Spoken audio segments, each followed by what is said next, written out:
Hello, നമുക്കിതൊരു book mark ഉണ്ടാക്കിയെടുത്താലോ? ഇത് ഉണ്ടാക്കാൻ ഭയങ്കര സിമ്പിൾ, അതുപോലെ കാണാൻ ഭയങ്കര ക്യൂട്ടായിട്ടുള്ളൊരു ബുക്ക് മാർക്കാണ്. അപ്പോൾ ഇതിനായിട്ട് ഞാൻ A4 ഷീറ്റാണ് എടുത്തേക്കുന്നത്.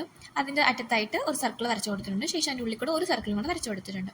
അതിനുശേഷം ഞാൻ ഇതുപോലെ ഒരു പാണ്ടയെ ട്രേസ് ചെയ്ത് കൊടുത്തേക്കാണ് ചെയ്തത്. ഞാൻ വരച്ചു കഴിഞ്ഞാൽ പാണ്ടയായിട്ട് ഒരു ബന്ധവും തോന്നാത്തതുകൊണ്ട് ഞാൻ ആ പണിക്ക് മുതിർന്നില്ല. പിന്നെ പാണ്ട ആയതുകൊണ്ട് തന്നെ നമുക്ക് പ്രത്യേകിച്ച് മെനക്കേടൊന്നുമില്ല കളർ ചെയ്യാനായിട്ട്. ആ ഒരു ബ്ലാക്ക് പോർഷൻ വരുന്ന സ്ഥലത്ത് മാത്രം ഒന്ന് ബ്ലാക്ക് കൊണ്ട് കളർ ചെയ്താൽ മതി. ബാക്കിയൊക്കെ നമുക്ക് A4 സൈസ് ഷീറ്റ് ആയതുകൊണ്ട് തന്നെ വൈറ്റ് ആയിട്ട് തന്നെ ലീവ് ചെയ്യാൻ പറ്റും. അപ്പോൾ ഞാൻ അതുപോലെ ബോർഡർ ചെയ്തിട്ട് ആ ഒരു ബ്ലാക്ക് വരുന്ന പോർഷന് മാത്രമായിട്ട് ബ്ലാക്ക് വെച്ചൊന്ന് കളർ ചെയ്തിട്ടുണ്ട്. ഒരു ബോ ഒക്കെ ഉള്ള ഒരു പാണ്ടയാണ് കേട്ടോ ഇത്. അതുകൊണ്ടൊരു റോസ് കളർ വെച്ചിട്ട് ഞാൻ ആ ബോയ്ക്കും കളർ ചെയ്ത് കൊടുത്തിട്ടുണ്ട്. അതുപോലെ ഒരു ബ്ലഷ് ഒക്കെ പോലെ തോന്നിക്കാനായിട്ട് ഞാൻ ആ സൈഡിലായിട്ട് ഒരു റെഡ് കളർ കൊണ്ടിട്ട് ഒരു ബ്ലഷ് പോലെ ഒന്ന് വരച്ച് കൊടുത്തിട്ടുണ്ട്. പക്ഷെ വരച്ച് കഴിഞ്ഞപ്പോൾ ബ്ലഷായിട്ടാണ് തോന്നുന്നതെന്ന് എനിക്ക് അറിഞ്ഞുകൂടാ. എന്തായാലും ഞാനത് അങ്ങനെ തന്നെ വെച്ചിട്ടുണ്ട്. ഇനി നമുക്കത് കട്ട് ചെയ്തെടുക്കുകയാണ് വേണ്ടത്.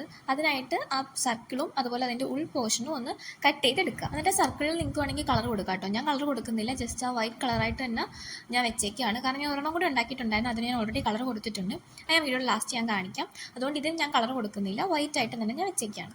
അപ്പോൾ ഇതാണ് നമ്മുടെ ബുക്ക് മാർക്ക്. ഇതുണ്ട്, ഇതുപോലെ കയറ്റി വെച്ച് കഴിഞ്ഞാൽ നല്ല ഭംഗി ഉണ്ടാവും കാണാനായിട്ട്.